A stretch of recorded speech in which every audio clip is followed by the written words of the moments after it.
This video is brought to you by AKS IAS.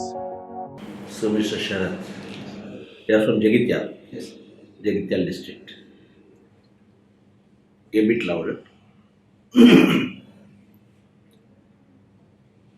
Came today to Hyderabad? Or? Yeah, I stay in Hyderabad since 6 months. 6 months. Basically, you are a postgraduate or graduate in veterinary science? I'm a graduate in veterinary science. Veterinary science. Animal husbandry and veterinary science. From P.V. Narasimha Rao University.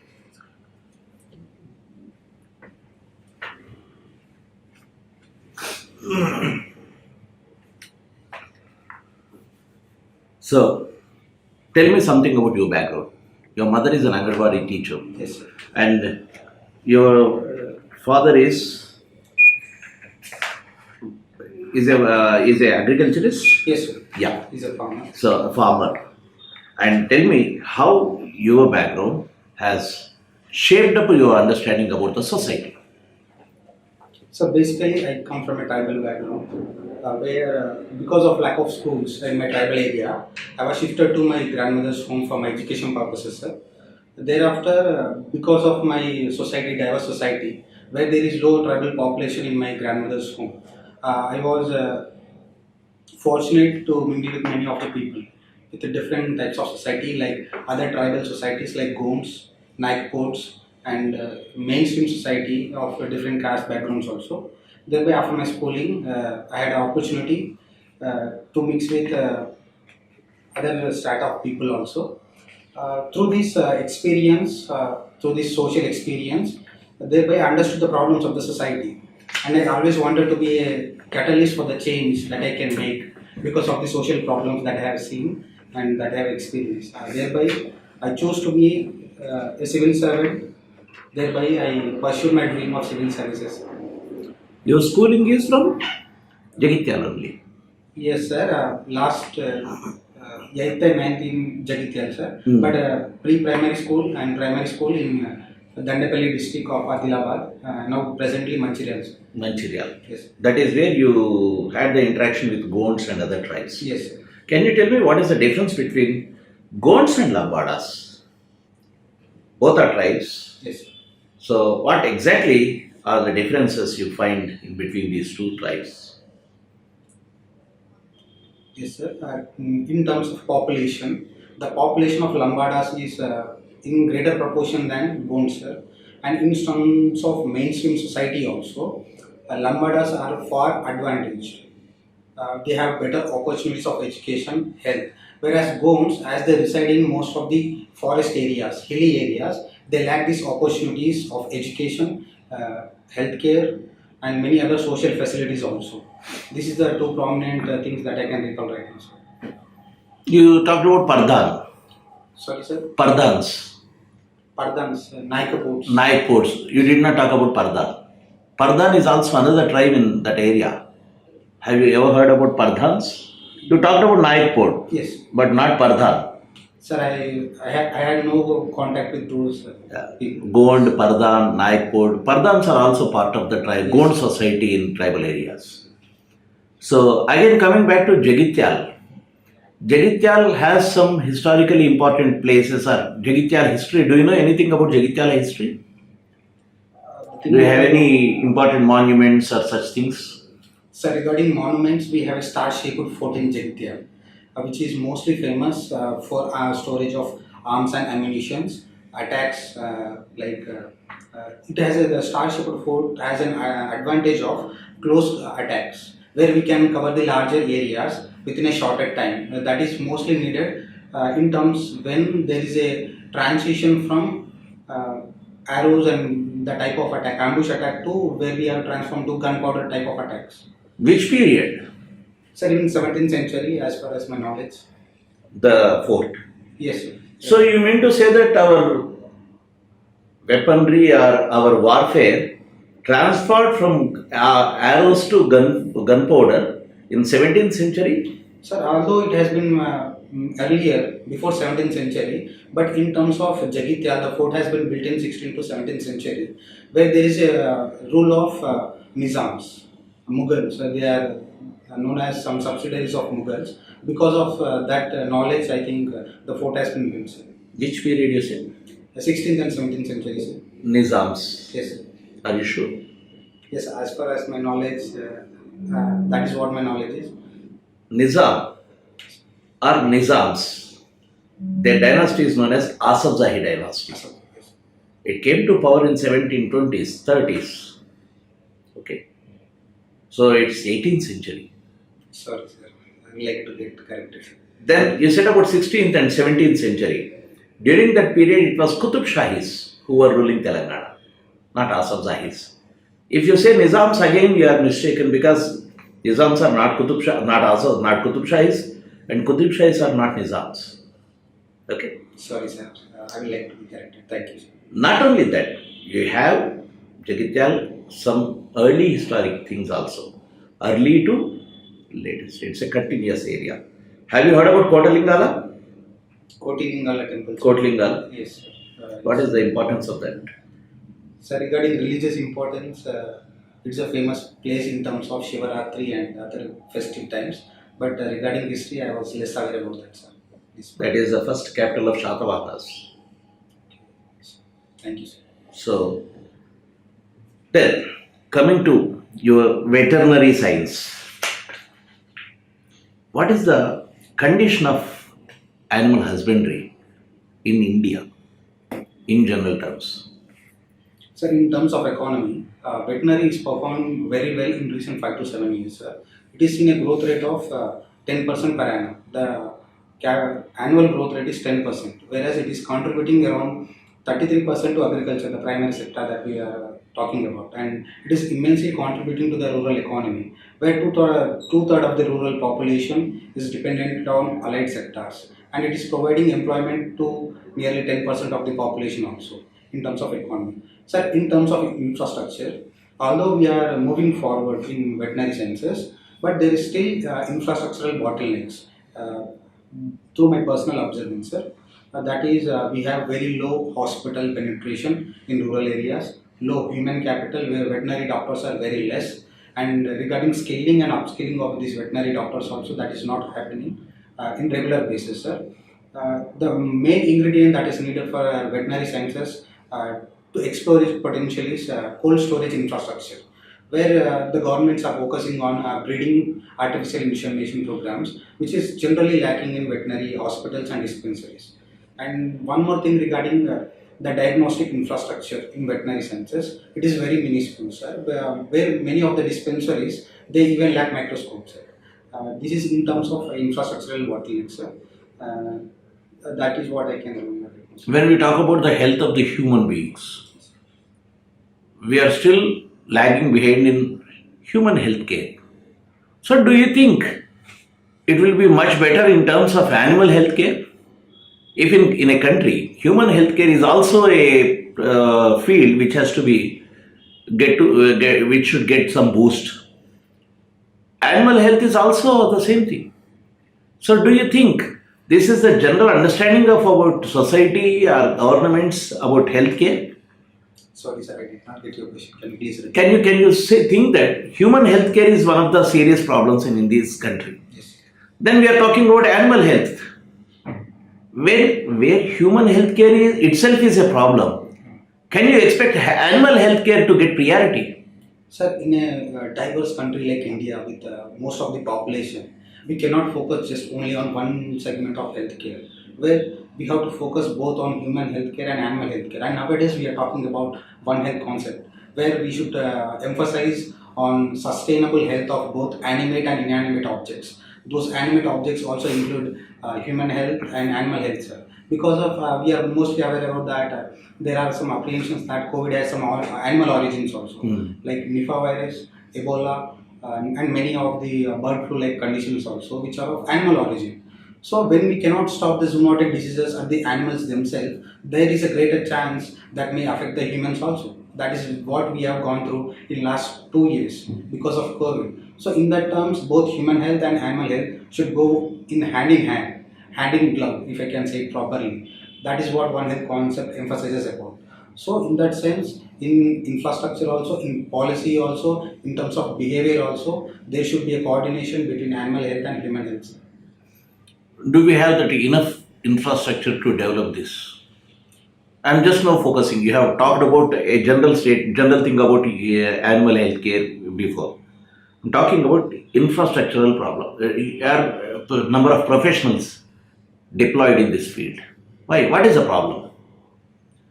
So according to many researchers, the number of veterinary doctors should be like one veterinary doctor per 500 livestock units. So, but today there is no sufficient number of veterinary doctors. The primary thing can be there is lack of demand from the people side, whether the graduates are not pursuing veterinary as a profession. Second thing is because of lack of veterinary infrastructure, the universities. There is low penetration of universities also. Third thing, sir, there is low research and development within the veterinary itself, sir. And fourth thing that I can think is about the human capital, the human infrastructure in veterinary sciences. There is a dearth, there is a need of more veterinary professionals also. So these are the four things that I can think of right now where veterinary as an infrastructure is lagging behind. Sir, saying that challenges also, we are moving forward, looking forward to develop this all the four things where we do not need to invest much on veterinary sciences. What we can do is we can organize the veterinary system at a whole where the investment of 1 rupee can bring about some hundreds of rupees in turn, as far as my knowledge. Because when we invest 1 rupee in animal health care, that can give us diverse benefits. Thereby, we are arresting the zoonotic diseases at the primary level. At the secondary level, we are increasing the milk production, sir. And at thirdly, what I can say is we are increasing the poultry also, meat, milk, egg production, and we are also addressing the problems like malnutrition also. That is the most primary problem that India is facing right now. So we are moving towards that, sir. I hope that in sooner or later, I think it will flourish in a better way than the present system. Have you tried for MBBS? Yes, sir. I tried for MBBS. If you would have got MBBS and veterinary science, what would have been your choice? Sir, absolutely. I tried for MBBS and I used to go for MBBS. Why our priority is humans and not animals? Because there is a social perception, sir, that treating human beings will give treating human beings will give a greater stature to any professional. But when we talk about a veterinary doctor, there is a low social perception, low respect, low demand, low income also, what if I can say. So because of these three or four reasons, there is high demand for human medicine rather than animal medicine. But saying that also, sir, there is increasing emphasis for animal sciences, where personally I choose veterinary sciences over dental sciences because animal sciences gives you a diverse opportunity to perform surgeries on variety of creatures, to learn more from the diverse fields, diverse beings, diverse organisms with the diverse challenges, and it has direct linkage with the rural livelihood, rural healthcare also. That is why I have chosen that, and that is the scenario right now it is going on, sir. I think in future also there will be the equal demand for veterinary sciences compared to human beings. Let's hope so. Yes. What subject is interesting for you apart from your optional? History is one of my interesting subjects. I always try to give much of time to understand the interlinkages between one to other in history. In Stone Ages, where does your science, that is animal husbandry, fits in? So can I take a moment? Yeah, sure. Did you get the question? Stone Ages means in prehistory. Where do you get your subject, that is veterinary science or animals? At what point you locate the relation between the humans and the animals in prehistory? So I think you're talking about the Ambedkar cave paintings. No, I am talking about the stage. Stage. At which stage we have the beginning of relation between the humans and animals, the symbiotic relation. Which period Sorry, sir, I'm not aware about the exact period. Do you know Neolithic period? Yes, sir. In Neolithic period, we started domestication of animals. Domestication of animals. So this is the first stage. Might be in Mesolithic, a gradual dependency, a gradual interaction between animals are there. Which animal could have been the first friend of humans? Sir, as far as my knowledge, I think it is dog. Yeah, dog. Because you just throw something, it will be there with you. That will be useful for hunting and safety, security, everything. Dog is an important thing. There is a famous saying that I don't know whether your specialization is related to cat. There is a saying that while humans domesticated dogs, cats domesticated humans. This is the saying. Do you know this? Sorry, sir, this is the first time that I hear. Cats domesticated humans. We did not domesticate cats. Cats domesticated us. This is the saying. Sorry, sir, I'm not aware about that. Yeah. So when we talk about domestication, what change the domestication brought in such human lives? Can you just elaborate? Take me back into Neolithic phase, the domestication of animals. These are the things, these are the changes our society has been introduced into. So we can move to Neolithic period. In Neolithic period, what domestication has done to our civilization? What changes, what help? One is companionship with the animals, that I can think of. It's the primary thing. Second thing, it has provided us food. Third thing is, it has been a part and parcel of human lives in the Neolithic ages also, sir. In terms of companionship, that animal that we talked about, dog, it has been a friend in all other times to the human beings rather than other animals. It is used for hunting also, whereby it has provided some food for human beings. Food like? They are hunters and gatherer community. Mostly, the dog is used as a sniffing agent. Okay. Yes, it also provided them some sense of security from the wild animals. Thereby, it helped them to survive from the attack of wild animals. Thereby, they increase in their population. Thereby, they increase their interaction among themselves through various means of communication. And thereby, because through the increase of population, they also increase domestication of much animals. Thereby, because of this increase in population, increase of interaction and communication, thereby they started a sense of culture, a sense of tradition that later developed into a civilization that we are right now. That is what I can trace back. What about agriculture? What role? Regarding agriculture, animals like drought cows, cattle, they have been used for ploughing activities. After ploughing activities, they are used for transportation, like carts, transport from the field to farm for the food, transport to the mills also in the terms of civilization when it has been progressed, and it is also used for marketing purposes. Marketing means what? Marketing purpose, suppose in Neolithic age, they have produced the food in some particular area and there is some demand, like if you take IBC, it is a prosperous civilization in that part. But when we talk about Chalcolithic, it is relatively deficient in terms of nutrition. There are some apprehensions that lack of nutrition led to erosion of Chalcolithic also, if I am right, sir. So in that terms, there might be a marketing of goods from one place to another place where these cattle, bullocks are used as a means of transport. Where there is no modern means of transport, it is used as a means of transport, means of communication, connecting the people, connecting different places. First one is food. Yes. Exactly, we domesticated cattle for meat. This is the first thing. Because we understood that instead of going and hunting all these things, instead you start domesticating. You will have meat. What about milk? Can you show some? Can you tell something about milk?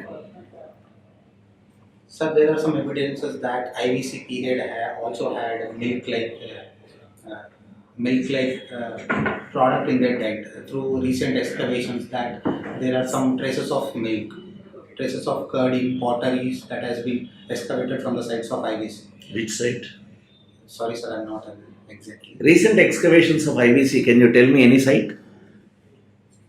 Forget about current, but can you name any recent sites which are excavated recently in India? Sir, I have a fair idea that there is recent excavation in southern part, but I'm unable to. In southern part? Yes, sir. Southern means below Vindhyas. Yes. In southern point, do you have IVC culture?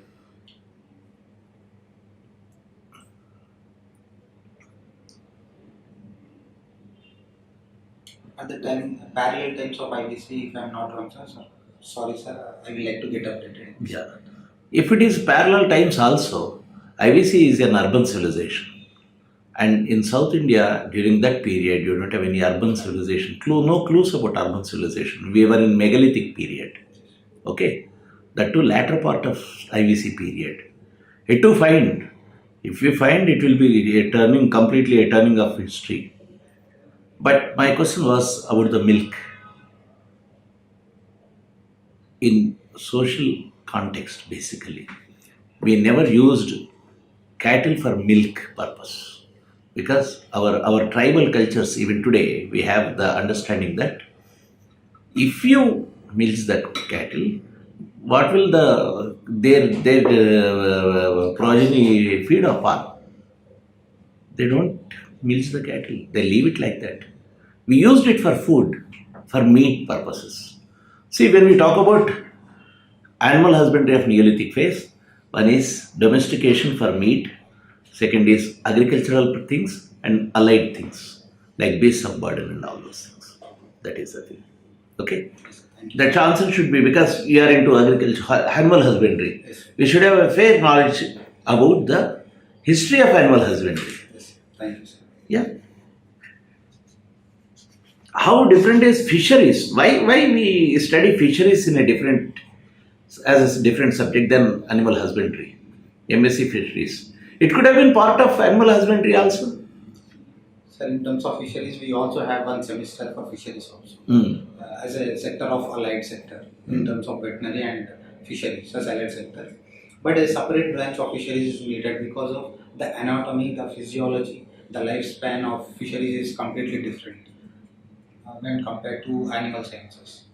It is already diverse. We are already talking about cattle, horses, poultry, different species, wild animals also. And so in these terms, I think fisheries that need some better expertise than animal husbandry. It's an ocean again. It's an ocean in an entirety. Yes. Yeah. At least you have some species here. Fisheries is completely a big topic. That is why they didn't mix with animal husbandry. That is MSc fisheries. Yes. In India, the dung, cow dung or animal dung, this is used for manure. There is another concept that you can use it for the energy, alternative sources of energy. Can you tell something about it? So cow dung can be used as alternative sources of energy in terms of biogas, whereby biogas fermentation, when it is connected. Is it just cow dung or any dung? Any manure. Any cattle dung? Any cattle dung. When it is fermented in a biogas plant, that can be used as a fuel for domestic cooking fuel. So that is what I can recommend. But are we taking this as an important sector? Because we have a lot of cattle.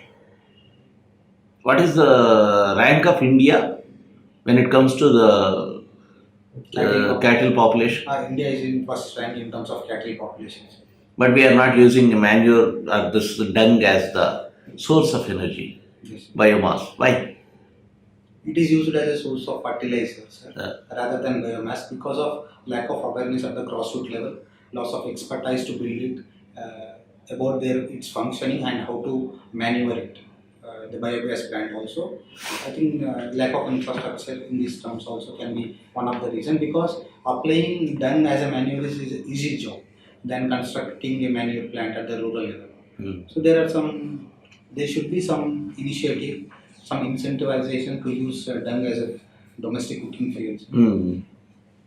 Can we make it as one of the sources of energy? Yes, we can. What are the steps to be taken if that has to be done? One is pooling the dung at one place, at the place of this biogas plant. Thereby, we can construct a large biogas plant there by pooling the dung. Then, after going through fermentation, that can be connected to the different domestic houses to be used as a cooking fuel itself. For that, I think we need to give some incentivize to the farmers to use it as a cooking fuel rather than using it for nanny purposes. The first part of your answer is completely what an individual has to do or at the local level. I want an answer which is more institutionalization of change. How to institutionalize this? Means how to make this manure as part of the biomass what you call that unit. How to make popularize it, institutional from government or bigger institutions, not at individual level I am talking about. So in terms of institution, the thing that I can think of right now is there are extension programs in terms of agriculture and animal husbandry also. If we as educated personalities enter into the rural livelihood and talk with the farmer associations, FPOs, farmer producer organizations, and any community that are having a large hold of cattle population, and also when we can talk about the Panchayat Raj institutions, the gathering of gram sabha, when we can talk about them, about the awareness, what magic dung can do in terms of biofuel, there we can connect it to the institutions. Through these extension programs, through this awareness, we can empower them with some knowledge. Thereby, we can create a biogas plant based on community. So this is what I can think of it. Can we recycle it from biomass to fertilizer? Once it is used into biomass, can we put it again into fertilizer? Sorry, sir, I am not aware of that completely. But surely it can be used because biomass is an exhaust of gases that can be used as a fuel. But there is a lot of solid matter that rests inside it. Yeah. That can be utilized as a fertilizer, which is very high in terms of organic nutrients. This is recently in the news, the social media, we used to get cow is an animal which inhales oxygen and exhales oxygen. Is it true? Sir, in terms of that, I think there should be a lot of research, scientific research, and then after that documentation, we can believe that. But before that, it's all about social media apprehensions. I think there cannot be any creature which inhales and exhales oxygen, but there should be some amount of carbon dioxide also after the basic metabolism that an organism goes through. So when there is metabolism, there will be some exhaust of gases rather than oxygen. There might be some part of some prominent part of percentage of oxygen, but it cannot be completely said as it inhales and exhales oxygen in an entirety. In terms of human beings also, we inhale and we also exhale oxygen, but the percentage of oxygen that we exhale is very less when compared to carbon dioxide. It should be the case with the cow also. Yes, it should be the case with any organism that is undergoing some sort of metabolism, some sort of growth, because it's a part and parcel of a living creation. So if that is true, I think there should be a lot of scientific research, and then based on that reports, we have to believe that. Why you are emphatically saying that any metabolic activity will have this share of oxygen, Yes. but more is carbon dioxide Yes. or other gases in that metabolic process. Then why you say that? Still, we have to do research on this. Because we as an authority who are educated, we should also have to tackle these apprehensions that are evolving in social media. Because it's our job to prove them with a scientific knowledge. Then only these apprehensions can be stopped. Coming back to your So Sharath, you have put in Indian Foreign Service as fifth option. Any specific reasons for that?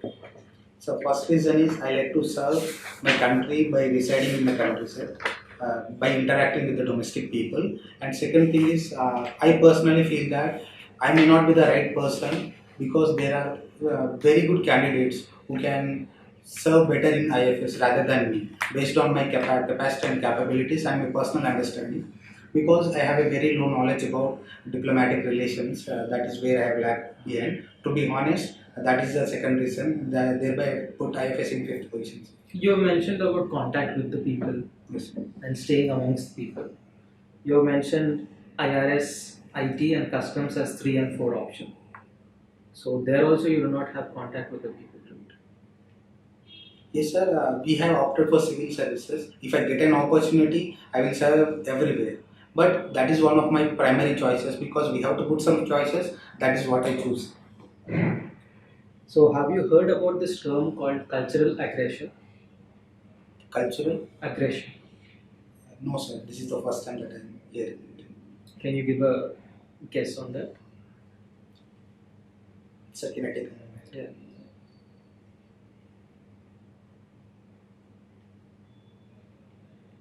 Thank you, sir.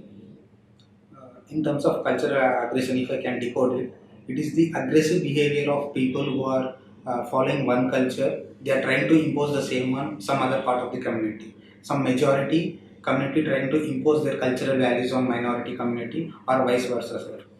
The extreme ideologies of one culture, they are trying to paint on some other one. That is what I can. Okay. You've done your veterinary sciences, right? Yes. So what, according to you, is that one attribute for a successful person in this domain? In terms of veterinary, sir. Yeah. Apart from academics, what is it that requires to be successful in the domain of veterinary sciences? Sorry, sir, I did not get the intent of the question clearly. See, this is something you deal with the Animals. animals, right? So apart from the academic knowledge that you have, what is the other attributes or characteristics required? So can I say that what are the learnings that I have taken from veterinary in terms of my life? No. Sorry.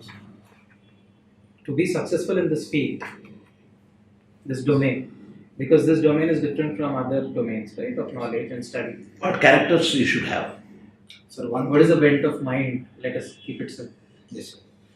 For a veterinarian to be successful at the field level, the first thing that he should have is compassion towards living creatures. To be specific, compassion towards animals is the first requirement for a veterinary aspirant who is trying to enter the veterinary field or who is in the veterinary field. Compassion is one of the most thing because these are the dumb animals who cannot express their sufferings and their love. They can express only through their normal behavior, animal behavior. But we as a human beings, when we want to understand them, when we want to treat them, we have to observe their behavioral changes. So this is one of the things that a veterinary aspirant or a veterinary doctor should have. So the second thing is patience. Patience in terms of understanding the animals, understanding animal behavior in an entirety. Third thing is perseverance. Whenever we are treating animals, sir, we should be in that constant mode of observing the animal. Like a animal disease cannot be cured within a week or so. It may take some 10 to 15 days of time. So in that sense, a doctor should should continuously track the progress of animal health and recovery. So these are the three attributes that for a successful veterinarian should need. What is pink revolution?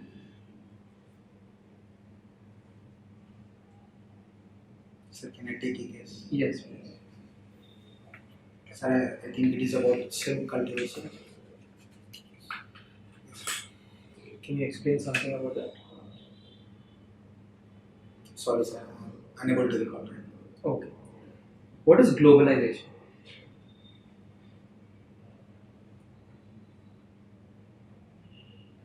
Can I take a moment?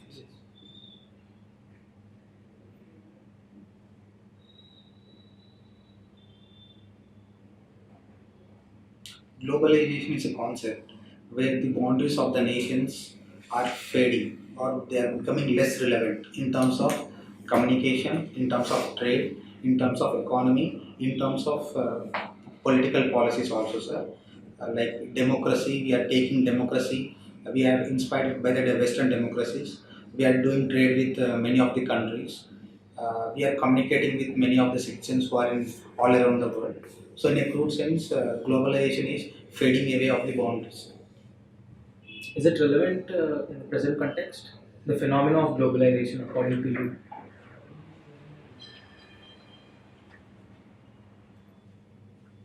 Sir, in a modern world, in a civilized world, where nations are demarcated by the geographical boundaries, and these geographical boundaries are limited by the less resources, less space, less technology, and every country has its own limitations per se. So, in that sense, for a civilization or in terms of anything, and not just civilization, in terms of anything, for a human progress at a greater level, there should be interchange or exchange of ideas, exchange of one other needs like resources. So globalization is still relevant, but there are still some challenges to the globalization where some of the countries are moving towards protectionism in terms of trade. So that is what I can recall right now. Relevance of globalization. Just what do you think about environmental consciousness or ecological consciousness? Why should we protect our environment? Sir, if I can say it in one line, if there is no biodiversity, there is no life, whether that is human life or animal life or any life in the earth. So, environment is a greater part of biodiversity. So, for environment to sustain, for a biodiversity to sustain, for a life to sustain on earth, there should be environmental consciousness in every human being. If I say our ecological or environmental consciousness is human centric, and not life centric, do you agree with this statement? Did you get the question? Yes. Our environmental consciousness or ecological consciousness are our movements are human centric, not life centric. Second, Yeah.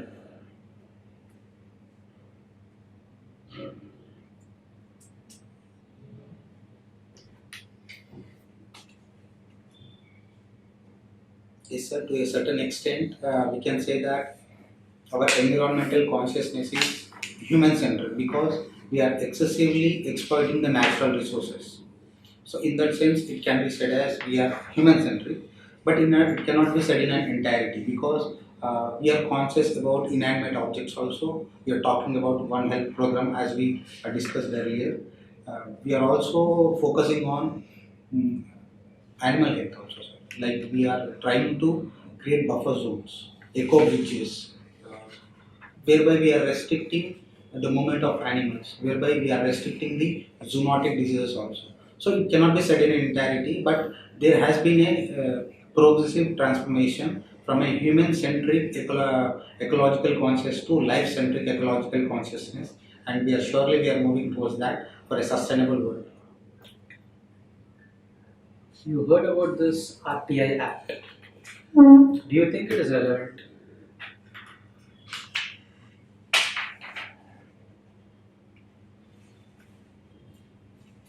So in a democracy like India, where there is paucity of information, RTI is a torchbearer for Indian democracy, sir.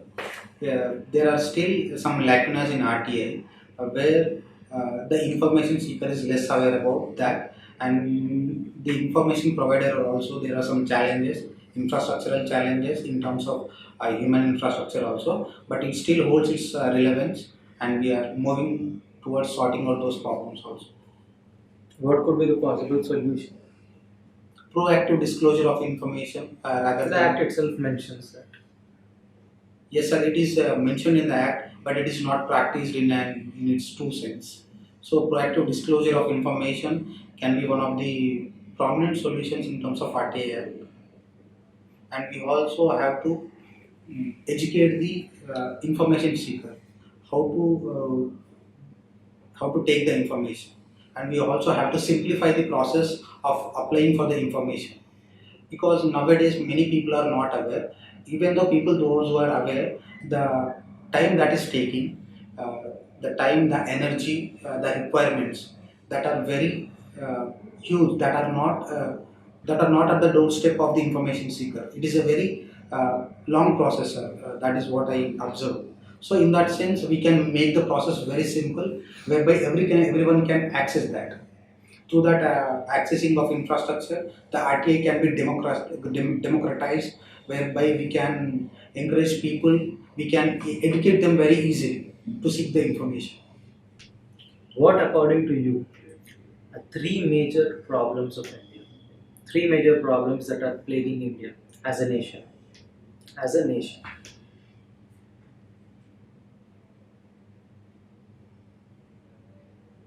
So one is climate change for sure in the present generation. Second thing is hunger, sir. And third thing that I can talk about is terrorism. These are the three major challenges because of global rising temperatures, where India is surrounded by the water. Okay, you mentioned about three Yes. problems. You mentioned about terrorism. Yes. Can you elaborate?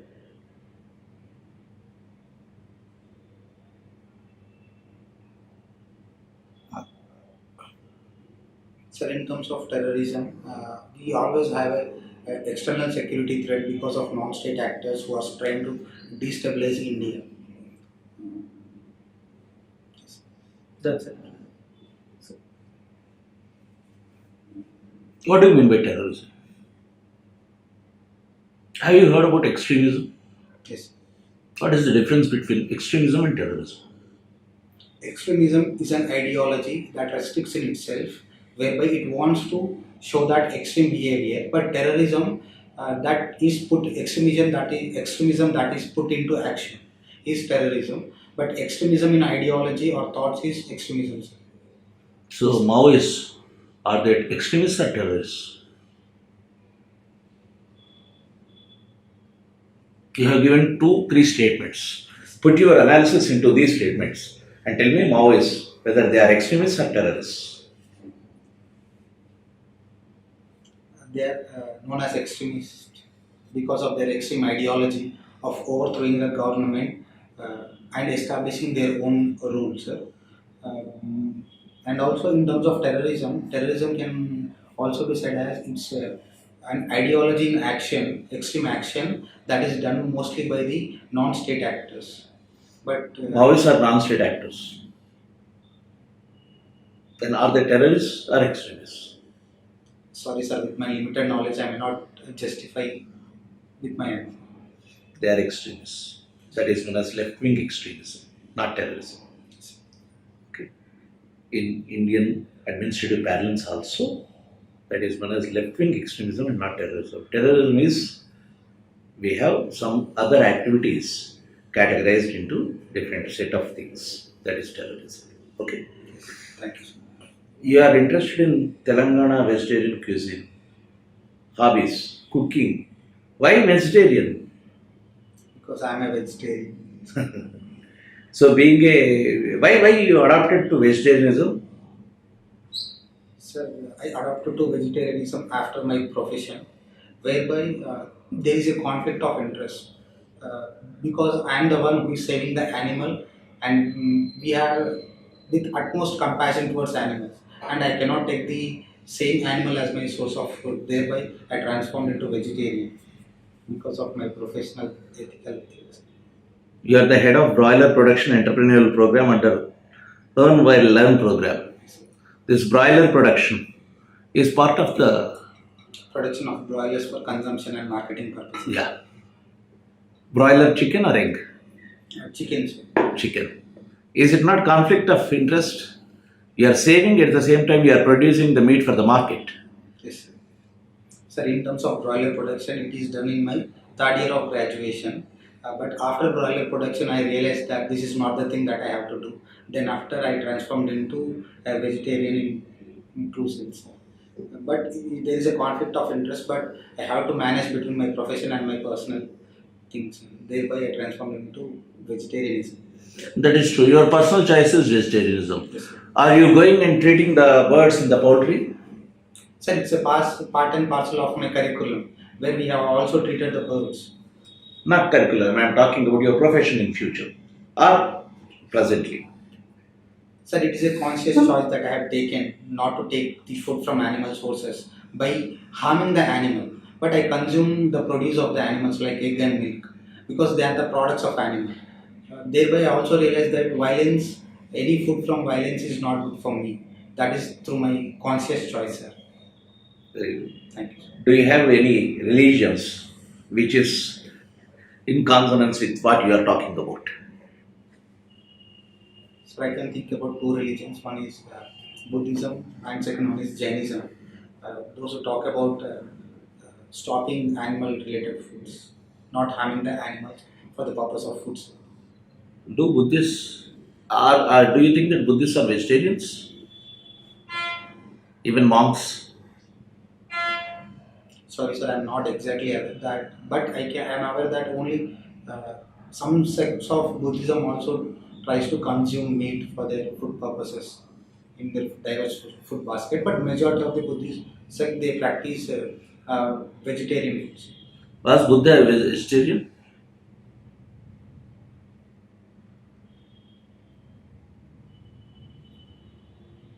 Interesting thing because you are a vegetarian, I am asking all the questions, bombarding with you such questions. See, in Buddhism, non-vegetarianism is not banned in total. If you are being offered already cooked, you can take. But you shouldn't kill for yourself. But in Jainism, strict no. That is the difference between Buddhism and Jainism in this aspect, vegetarianism. You are a Jain in terms of your hobby and habit. Strict no to this one. So, Sharath, do you think Indians have ecological sensitiveness?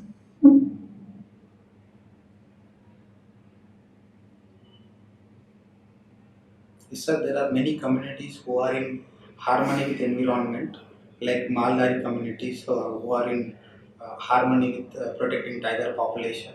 And there are many tribal populations who are living in harmony with the forest areas, forest like um, trees also.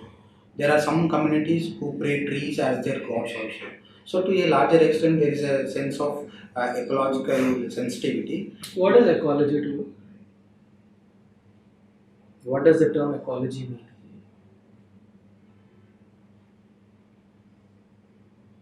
Ecology is the study of environment, sir, in a crude sense, as far as I can remember. Study of environment and environment related aspects. Okay. So, you were telling about tribal hamlets or people living in forested land. So, urban Indians lack ecological sensitiveness, is your viewpoint. Is that true? No, sir, that is not in crude sense because to substantiate it, we have talked about them at the first level. But in terms of urban areas also, there is ecological sensitivity.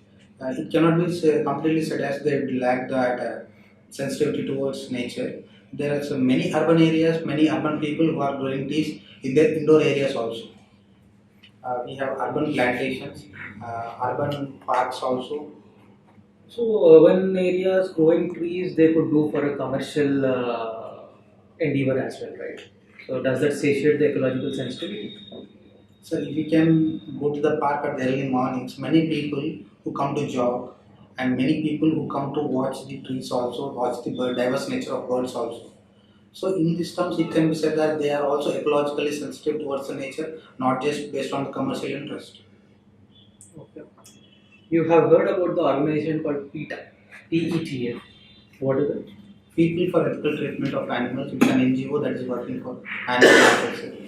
So why doesn't India have an organization of that level?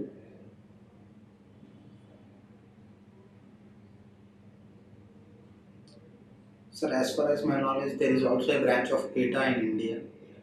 They are working in India also. But we do not have any indigenous organization, right? So we do have some indigenous organization, NGOs that are working for animal welfare and animal rights. Can you name a few? So,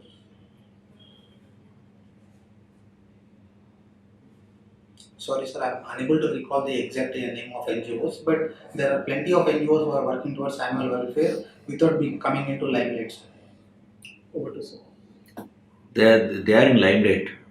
Have you heard about Blue Cross? Yes, sir. It's a popular one. Yes, sir. But Is- it is not of indigenous origin, I think so, sir. From? Does it have foreign affiliations? So I will try to update on that, sir. Yeah. So basically, when we discussed about your background, can you tell me what exactly is a village in terms of true ecology? A village.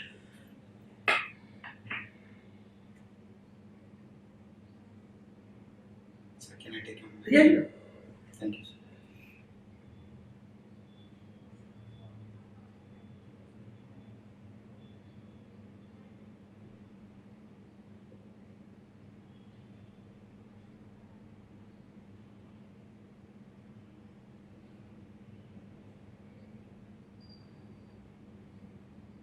Thank you, sir. A village can be said as when most of the population is dependent on primary activities from the natural resources in terms of economy, sir. In terms of society, village is a peer where diverse people communicate with each other, where there is intermingling of people through communication. Yes, this is what I can. I've asked you this question because your mother is an Anganwadi worker. Your father is an agriculturist. You are a veterinarian. Explain village with this angle. Did you get my point? Yes.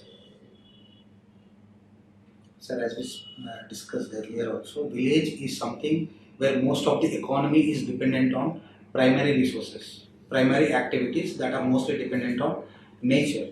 When we talk about agriculture, agriculture is mostly dependent on natural resources like water, soil, and rain also, sir, to a large extent.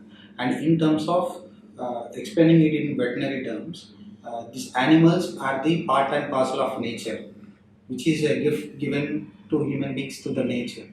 So in economic terms, this is what village is. But in social terms, in terms of Anganwadi, where there is a communication between various communities who come together, who dine together, who can inter-exchange their traditional activities also, who are mostly talking about their tradition, their culture, and withholding their culture at a greater extent and transferring it intergenerationally from one generation to another generation with the same intensity.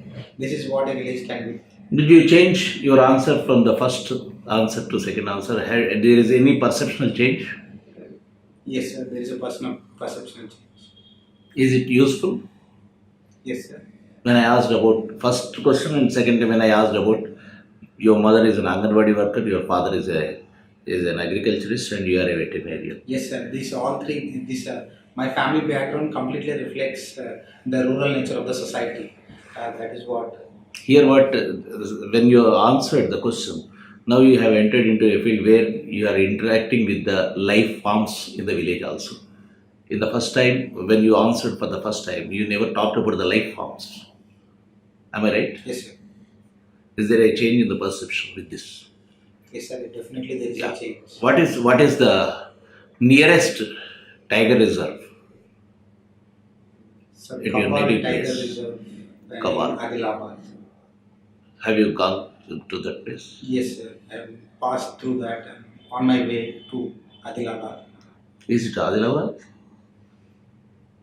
Yes, sir. It is spread over Manchiral, Adilabad, and to a certain extent, as far as my memory, Nirmal and Nizamabad also. No, not Nizamabad. Sorry, sir. Thank you. Just part of Nirmal also, I doubt it. Yes. Mancherial, Adilabad part. So, in tiger reserves also we have the problem of the veterinarians. Do you have a special field about this serving in the forest areas? You're all focusing on poultry or something which is more commercial. So, regarding wild animals, it is our post-graduation course where we can enter after veterinary sciences. But in terms of veterinary, there is no special course that is talking about wild animals. But we are trained to handle wild animals in terms of giving introduction of some medicines, injection of medicines, wild animal care and about zoo management also, and wild animal nutrition, and some surgeries that are required for wild animals. But through veterinary degree we cannot handle the wild animals, because that is legally not we don't have that legal authority to touch wild animals, but we can perform only first aid care to the wild animals and nutrition. Like deers or antelopes, they are similar to our goats or buffaloes. But they are protected under Wildlife Protection Act, where veterinary surgeon cannot enter. The veterinary surgeon does not have any legal authority to treat any wild animals. So they have to do postgraduate degree. Yes, sir. As far as my knowledge, they have to do some postgraduate degree, and mostly through associated with the forest sciences also. Okay, fine. Thank you. Thank you, sir. So, Sharath, what is your review of your performance today? In some things I did well, but I have lagged in preparation in some of the things, sir. What sort of things where you lag? Organization of thoughts, clear in expression and not clear in expression also. These sort of things. Sometimes it is not just clear in expression, you rush it to some answers without even thinking. Again, coming back to where is it, you are taking some, for some questions you are taking time, but for the other questions you are not taking time. And as you said, expression, not in clear expression, I don't think that is a big problem. But organizing the thoughts is a major problem. Yes. Okay. Prioritization of points. Yeah, Yes, that is a major issue. And some of the basic questions, this is a general thing. What I suggest to everyone is, like multivitamin tablets any doctor prescribes in any disease, you should know about yourself, your native place. That is the most important aspect. Simple thing, you need not work years together on your native place. It's the simplest thing where you have to understand. Like you discussed about your fort, Jagityal fort. You said it's Nizam's and said 16th century. If you are talking about 16th century, it's not Nizam's. Did you get my point? yes, sir. Basics of the period, you see, that is related to your history, Telangana history. And everyone, Qutub Shahis are not Nizams, they are Asaf Zahis. So if you say such things, you will be trapped into the next question. So be thorough with the basics of the facts about your place. Then you will not be trapped into such questions. They may not ask questions also about is it Asaf Zahi or Qutub Shahi. You can straight tell that 16th century fort. But don't say Nizams if you are not confident about it. Say 16th century fort, you don't have any problem. If they ask you which dynasty, then you can say, I'm not sure, sir. Did you get the point? Yes, sir. So that is how, instead of just making the statement, you are entering into a trap where you are going to commit 2 or 3 mistakes. That everyone or majority of the students are doing this mistake when you are talking about your native place.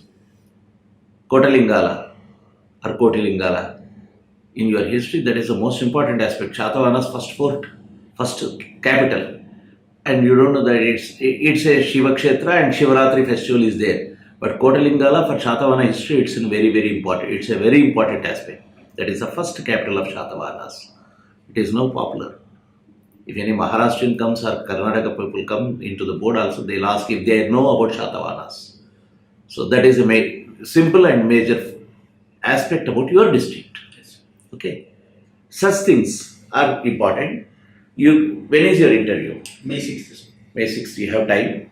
Prepare yourself for the questions related to your district, your area. They may not ask factual things. They might be asking some conceptual things which will help you. For example, if you ask, what exactly is your history of your area? What you will say? You will start with, because if you don't have conceptual clarity, you start with 16th century fort and then say Kotalingala. If you are preparing yourself for that question, you start with from early historic times, we have a continuous history in our district, sir. Then whatever you know, you can place it in an order. Okay, this is one thing. even for village also, when I asked. First and second question, you could see the difference. Yes. That's why I asked you again, giving you the clue that these three things and put a village in these three structures. Okay. Such things are important. Of course, your choice is appreciable, like vegetarianism. Anyone who loves pets, they'll become vegetarians. Interesting thing. Why? What are the animals? They are in demand now as pets in India. Mostly parrots, birds, and dogs. Not cats. Sir, in my observance, cats are very less preferred. Why? Sorry, sir, I have to work on that. Because of some superstitions. Majority Hindus believe that seeing cat in the morning is not a good omen. Yes, sir. Then Muslims, they don't hate cats. Do you know that? No, sir, I'm not. They love to have cats because Prophet Muhammad had a cat as a pet. Persian cats you have there. This is a problem with cat owners. I had 28 cats in my home. At a time 8. All the apartment owners were hating me. So, anyway. So these are the major points which I talked about. Okay. Especially focus on veterinary and its economic angle, social angle, both the things. And what exactly is the condition in India, veterinary science as a science, developing field. That is very important, zoonotic diseases, controlling, that is true. Again, that is human-centric. Because it is affecting us, we have to control it. If it is not affecting us, Even though it is not affecting us, but from ancient times also, we have that compassion towards animals. that who is the man, which person can be attributed to this? Who is the man who first had the compassion towards animal? Historical evidence with records.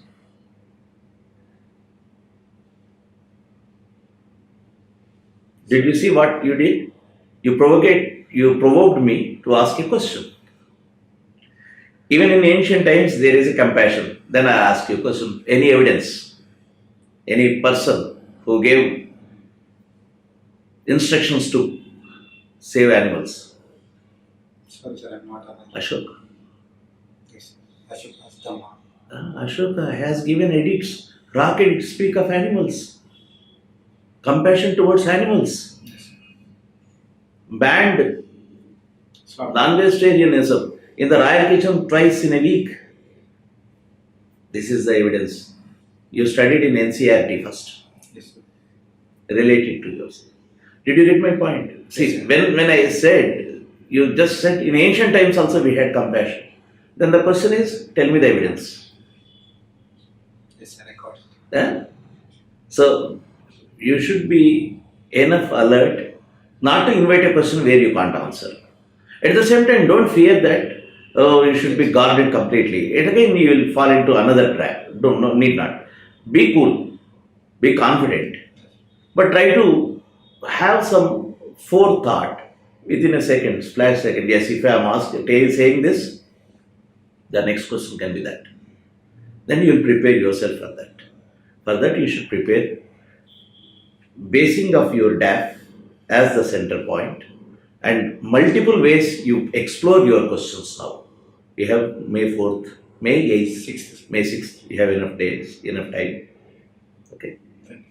All the best. This video is brought to you by AKS IAS.